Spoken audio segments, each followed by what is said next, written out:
ಶೀರ್ಷಿಕೆ: ಟೋಪಿ ಮಾರಾಟಗಾರ ಮತ್ತು ಕೋತಿಗಳು. ಒಂದು ಕಾಲದಲ್ಲಿ ಒಬ್ಬ ಟೋಪಿ ಮಾರಾಟಗಾರನು ಹಳ್ಳಿಯಿಂದ ವರ್ಣರಂಜಿತ ಟೋಪಿಗಳನ್ನು ಮಾರಾಟ ಮಾಡುವ ಸಲುವಾಗಿ ಹಳ್ಳಿಗೆ ಪ್ರಯಾಣಿಸಿದನು. ಒಂದು ಬೀಸಿ ಮಧ್ಯಾಹ್ನ ಅವನು ದಣಿದಿದ್ದನು ಮತ್ತು ದೊಡ್ಡ ಮರದ ಕೆಳಗೆ ವಿಶ್ರಾಂತಿ ಪಡೆಯಲು ನಿರ್ಧರಿಸಿದನು. ಅವನು ತನ್ನ ಬುಟ್ಟಿಯ ಟೋಪಿಗಳನ್ನು ತನ್ನ ಪಕ್ಕದಲ್ಲಿ ಇರಿಸಿ ನಿದ್ರೆಗೆ ಜಾರಿದನು. ಅವನು ನಿದ್ದೆ ಮಾಡುವಾಗ ಚೇಷ್ಟೆಯ ಕೋತಿಗಳ ಗುಂಪು ಮರದಿಂದ ಇಳಿಯಿತು. ಅವುಗಳು ಕುತೂಹಲ ಮತ್ತು ತಮಾಷೆಯಾಗಿರುತ್ತಿದ್ದವು. ಅವುಗಳು ಬುಟ್ಟಿಯನ್ನು ತೆರೆದವು ಮತ್ತು ಪ್ರತಿ ಕೋತಿಯು ಟೋಪಿ ತೆಗೆದುಕೊಂಡು ಅದನ್ನು ಅವರ ತಲೆಯ ಮೇಲೆ ಧರಿಸಿದ್ದವು.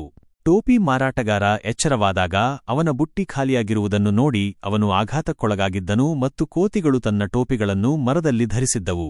ಗೊಂದಲದಿಂದ ತಲೆ ಗೀಚಿದ. ನಂತರ ಅವನಿಗೆ ಒಂದು ಉಪಾಯ ಸಿಕ್ಕಿತು. ಅವನು ತನ್ನ ತಲೆಗೆ ಹಾಕಿದ್ದ ಟೋಪಿ ತೆಗೆದುಕೊಂಡು ಅದನ್ನು ನೆಲದ ಮೇಲೆ ಎಸೆದನು. ಅವನ ಅದೃಷ್ಟಕ್ಕೆ ಎಲ್ಲಾ ಕೋತಿಗಳು ಅವನನ್ನು ನಕಲಿಸಿ ಅವರ ಟೋಪಿಗಳನ್ನು ಸಹ ಕೆಳಗೆ ಎಸೆದವು. ಬುದ್ಧಿವಂತ ಟೋಪಿ ಮಾರಾಟಗಾರನು ತನ್ನ ಎಲ್ಲಾ ಟೋಪಿಗಳನ್ನು ಬೇಗನೆ ಒಟ್ಟುಗೂಡಿಸಿ ಮುಗುಳ್ನಕ್ಕೂ ಮುಂದಿನ ಊರಿನ ದಾರಿಯಲ್ಲಿ ಹೋದನು. ಕಥೆಯ ನೈತಿಕ: ಬುದ್ಧಿವಂತಿಕೆ ಮತ್ತು ಬುದ್ಧಿವಂತ ಚಿಂತನೆಯೂ ಸಹ ಕಠಿಣ ಸಮಸ್ಯೆಗಳನ್ನು ಪರಿಹರಿಸುತ್ತದೆ.